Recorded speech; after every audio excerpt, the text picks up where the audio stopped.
In today's video, we'll take a look at the sort array method, which is very, very simple. So let's jump straight to it. Here we have an array of numbers, and we want to sort it in either ascending or descending order. Let's start with just an ascending order. So how can we do this? So to use our sort method, it's pretty simple. All you have to do is just say array.sort without any sort of parameters. And this guy is going to sort the array in place. So you don't get a new array that's sorted. You actually get the array, the initial array, changed so that it is sorted, right? So I have to here console log our array. So if we run this, you're going to notice that this array has already been sorted, right? In an ascending order, but it's sorted. It worked. We have -1, 10, 125, 500, 611. So at first glance, this definitely works. So the issues start popping up if I, for example, instead of have here 500, I change this to a 5000. And you'll notice if I try to run it now, that the order didn't change. Even though 5000 is now higher than any other number, it's not the last one. But why is that? Well, that all comes down to the way sort actually works. Basically, if you call sort without any sort of parameters, what this guy will do is compare every single number, right, one by one, as if it was just a sort method, but before comparing it, it's going to convert it to a string, right? So what it uses basically is a string converter and then a string comparer, right? And in terms of strings, if we compare 5000 with 611, right? If I say here console.log, the string 5000 is the string 5000 less than the string 611, you'll notice that the result is kind of interesting. We will get true. So because of that, we actually get 5000 before 611. If this was, for example, 411, we would actually get false, right? And if we had here 411, this will work. We would get 5000 as our last element. But this sort method doesn't work for our numbers, right? So we have to change it. It turns out that the sort array method actually takes in a parameter, and that is a callback function that should return whether or not to put two elements in one order or the other, right? So if we actually add here a callback function that takes in two numbers, I'm gonna say just a and b, and this guy, what it returns is a number, not true and false, a number. And that number tells the sort method whether or not the order is correct. So first, what are a and b?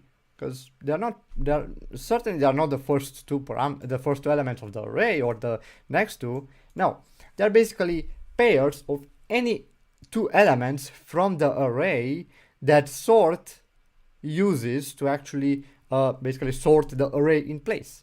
And the result should be whether or not you should put A first inside the array or B first, right? So if you want the ordering A, B, you should actually return a negative number. If you want the ordering BA inside the array, then you should actually return a positive number, right? And if the ordering doesn't matter, like they're basically equal, you just return 0. So let's try to implement this properly. So for example, let's say, okay, we want the order A and B inside our inner array. So if let's say A is less than B, what's gonna happen? Well, if A is less than B, we want A to be before B, right? So if A is actually less than B, if we want for A to be before B inside our resulting array, we actually want to return a negative number. And here we can return really anything. We can return -1, for example, right? So you want A to be before B inside our resulting array. Next, let's say else, if A is actually higher than B, we want B to be first inside our array because we want them ordered in an ascending order. So if I here I can return, for example, 1 because it's a positive number, it should work. And then if they are equal, so I'm gonna say here else, or you don't have to actually add the else, but just for readability's sake, I'm going to return 0, because if they are not less than one another, and if they are not higher than one another, then it means that they are equal. And if they are equal, we don't care their ordering. So if I run this now, you'll notice that our array is now ordered properly, even if I have here, for example, 611 as I had before. Right? We have 611 and then 5000. So this ordered the actual elements properly. But we can actually much more easily represent this logic inside just one line of code. If we, for example, return here, right at the beginning, we simply return a minus b and just comment out this part, you'll notice that if we just return a minus b, we're going to get basically the same result. Maybe not -1 and 1, but we're going to get negative numbers when a is less than b, positive numbers when b is less than a, and 0 when they're equal, right? Because, well, so let's take a look at a concrete example. If I have, let's say a is 611 and then b is 10, right? What's the ordering I want in my array? Well, I want first to be 10 and then 611, right? Not right after each other, but the order should be this way. We don't want it to be reversed, right? We don't want 600 before 10, because that's how we have it in our resulting array. So that means that we should return a what? We should actually return a positive number. If we return a positive number, then the ordering is BA, which is, well, 10, 611.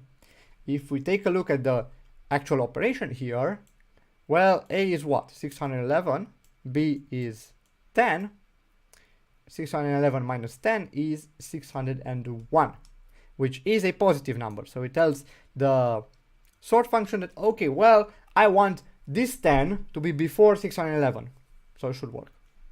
If I have, for example, 10 and 611 in the reverse order, well, then things changed. So if I have here 10 and then minus 611, that's a negative number. That's negative 601, right? But because we return a negative number, we should get the ordering AB, which is 10 and 611. So that's the correct ordering inside our array. So really nice. But what happens if we actually get 10 and 10, right? We, for example, have two 10s here inside our array. Well, in that case, since A is 10 and B is 10, we're going to get here the result 0. And if we return 0, that's the neutral case. That's when it doesn't matter the ordering. Like, can be A and B, can be BA, the same thing goes because it's correct. 10 can go after 10 in the same way that the second 10 can go after the first 10. It works. So this is why people actually use the sort array method with this sort of operation. So if I remove all this stuff here, just kind of take care of it and convert this to an arrow function. So just have this, and then you go, okay, arrow function, that and that. This probably looks much more familiar, right? This is a sort array method that simply returns A minus B. Right, so now if I run this, I get the proper result. I get 600 before 5000. Right? We no longer convert to strings our results. And if I want it the other way around, you don't have to reverse. You don't have to call, for example, reverse on this. All you have to do is say B minus A. And, well, everything that I said applies, is just now backwards, right? The ordering is backwards. We get negative numbers instead of positive and positive instead of negatives. So if I run this again, you'll notice it's in reverse order, right? And the same amount of operations, really nothing changed in terms of performance. We just got it reversed. Let's take a look at a more practical example here. I have just an array of people, and every single person here is an object, and we have the name and its age. And what we want to do is just sort the array based on their age. How can we very simply do that with the sort array method? Well, we have to call the sort array method first. So we go people.sort, and then we pass in, well, a callback function or a comparer this guy is going to be just an arrow function with, again, a and b. And in our case, a and b are not numbers. In this case, actually, a and b are every single object, right? So we have a can be this guy and b can be this guy. But it doesn't stop us from taking the age from each object, right? So we can do a dot age, because we know that every single element inside this array has the property age, and we can subtract b dot age. And that looks oddly familiar. So instead of having an array of numbers, we actually have an array of objects, but when comparing them, we actually take the numbers or the age out of them. And when we try to run this, you'll notice that they are now sorted using their age, right? We have 29, 34, 55, and then 70. So I hope you got something out of this video. If you have any questions, do leave them down in the comments below or on our Discord server. Thank you guys so much for watching, and well, see you next time. Take care. Bye.